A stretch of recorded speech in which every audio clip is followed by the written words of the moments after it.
I'm Lawhn, and I'm a fellow here on Salon, and tonight I am going to tell you about America's most wonderful swordsmaster, swordswoman, that you have probably never heard of, La Jaguarina. But first, I want to tell you a little bit about myself. Now, when I was just knee-high to a duck, my parents took me and the family to the Irish Fair for Father's Day. On our way out, we passed the historical. Really close, okay. Eat the mic. All right. So, when I was quite young, my parents took the family to the Irish Fair for Father's Day, and on our way out, we passed the historical weapons demonstrators who were outfitting any patrons who cared to step into the ring for a bit of instruction and a friendly sword fight. I just about pulled my dad's arm off, dragging him to watch, and somehow I convinced him to let me try it. In short order, I was kitted up in padded armor and set loose with a sword against a grown man in full plate armor. Now, I've never been a tall woman, though my boots were light.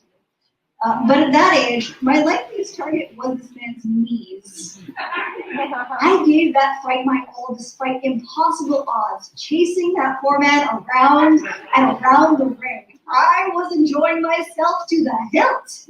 I paid no attention to the strain in my arms from swinging a couple pounds of steel around, or the quickly growing crowd watching as my foe parried every wild attack that I made. But after 7 or 8 minutes of relentless assault, my opponent's attention finally slipped for a moment, and I landed a solid blow, bam, right in the codpiece. With one mighty blow, I had vanquished my foe, won the adoration of the crowd, and sparked an enduring love for sword fights and slapstick comedy.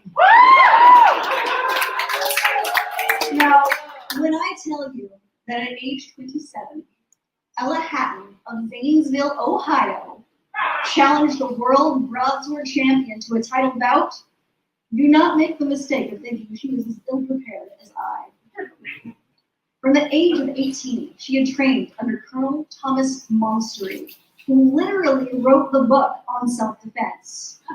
At that time, he was the only professional who would train ladies in more than just the foil, which was a light grade for training in stage fighting. Colonel Monstery considered it a point of distinction that his pupils received the same training regardless of their gender. In the late 1800s, there was quite the demand for the spectacle of live combat, and there were plenty of men who made their careers traveling around the country, issuing challenges to fight any opponents for glory and a cash prize. Broadsword, saber, rapier, bowie knives, daggers, on foot, on horseback, these contests could draw audiences of thousands. And if you lived in a city with a racetrack, fairground, grandstand, or mechanics pavilion, there's a good chance you could see live combat with real edged weapons, and you didn't even have to go to the rent fair. By 1886, La Jaguarina had already fought dozens of men and had won every bout. At that time, Duncan C. Ross, a 6-foot, 220-pound Scotsman, then a fencing instructor for the Army up here at the Presidio, and world broadsword champion. She wanted to show the world she was the best, bar none, so she challenged him to a bout for the title. But the best blade plans often go awry.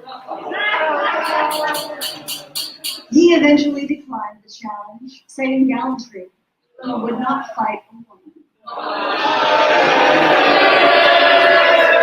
Soon after, he left the coast for reasons. So what's a girl to do? Beat the men that beat him, of course. In early 1887, she fought both Sergeant Owen Davis of the U.S. Cavalry and U.S. Army fencing champion, and Captain E.C. Jennings, Master of Arms at the Olympic Club in San Francisco. On February 9th, 1887, Jaguarina and Sergeant Owen Davis met at the Mechanics Pavilion in Union Square, San Francisco, a fight she would later say was was the hardest work she had ever done. Jaguarina and the Army champion clashed in 21 rounds of 3 minutes each, and the crowd was with Sergeant Davis when he scored a point in the first round. But when Jaguarina took the second round, even after being knocked off her horse and remounting, opinions started to sway. By the end of the 6th round, Davis was ready to quit the match, losing 4-2.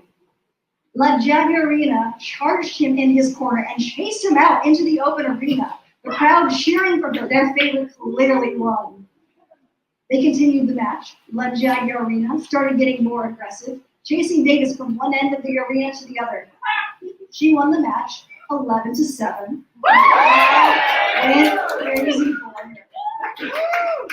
The very next day, she received a challenge from Captain Ian Jennings.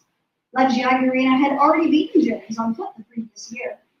2 weeks later, they met at the Mechanics Pavilion. At the end of their 21 rounds, Jennings had done a bit better than Davis, fighting her to a stalemate of 8 points each. To avoid a draw, and neither of them winning the purse, she suggested they fight the tiebreaker round on foot, and he accepted. She outfenced him in under 20 seconds. Won the $500 purse, and the adoration of the crowd yet again. Jennings wasn't done trying, though, so he challenged her again to a bout of 11 rounds on foot and 11 rounds mounted, which she beat him 6-5 and 6-4, respectively.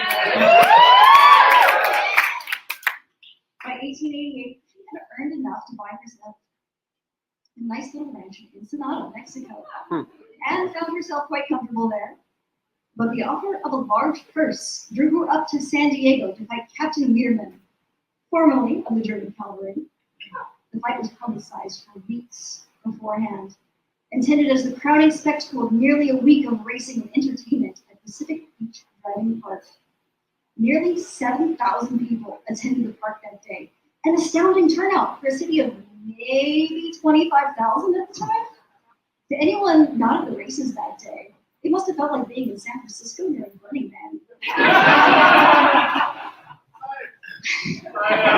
On the afternoon of October 28, 1888, La Jaguarina rode into the arena to the cheers of the crowd, her brass and copper curious gleaming in the sun. She and Captain Wiederman would fight 11 rounds of 3 minutes each.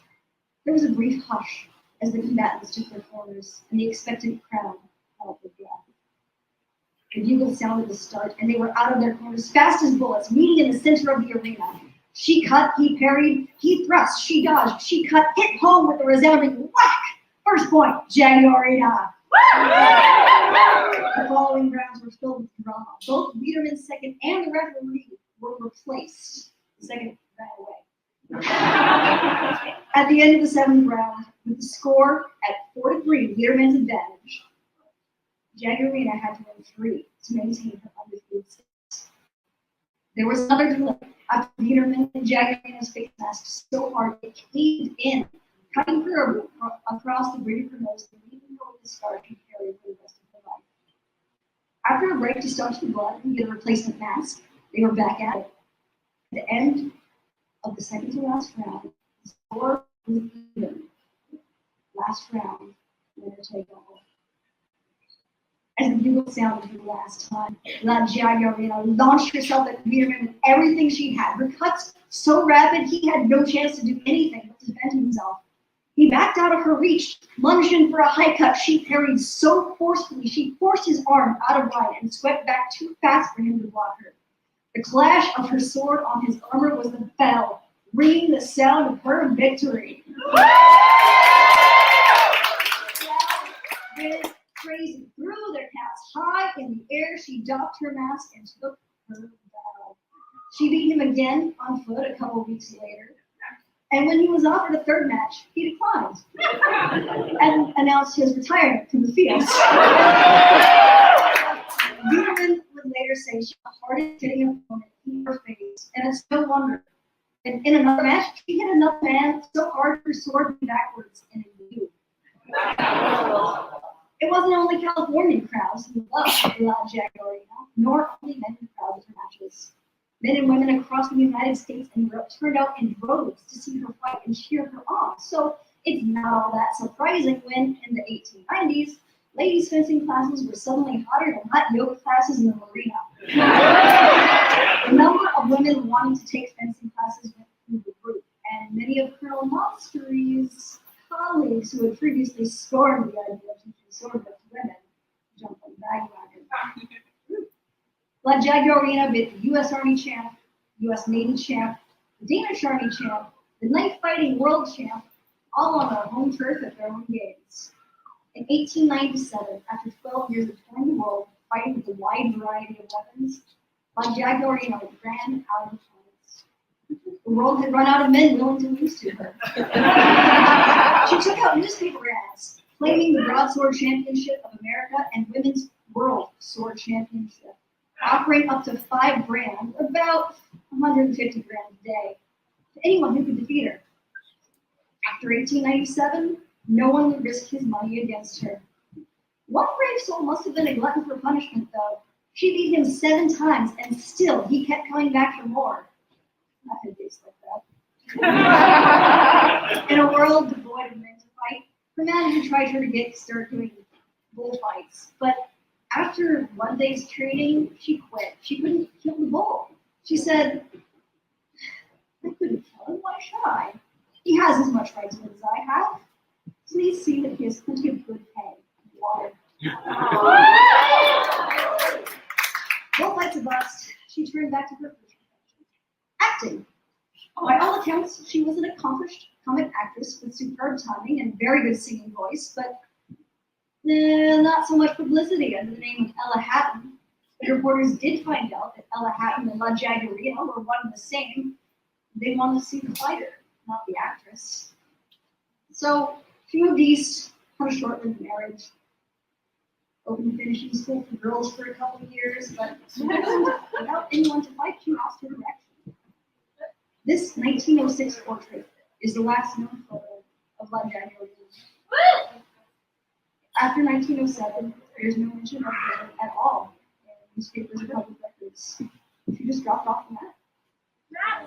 Maybe that sounds sad for this to you, but I like to think it is an apt endnote for a life of adventure, and I choose to think of her riding off into the sunset, her chariot gleaming in the light, eyes fixed on the next horizon, looking for the next challenger.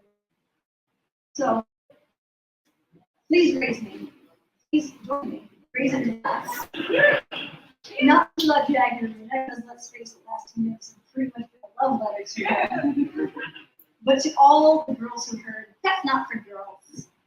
I did it anyway.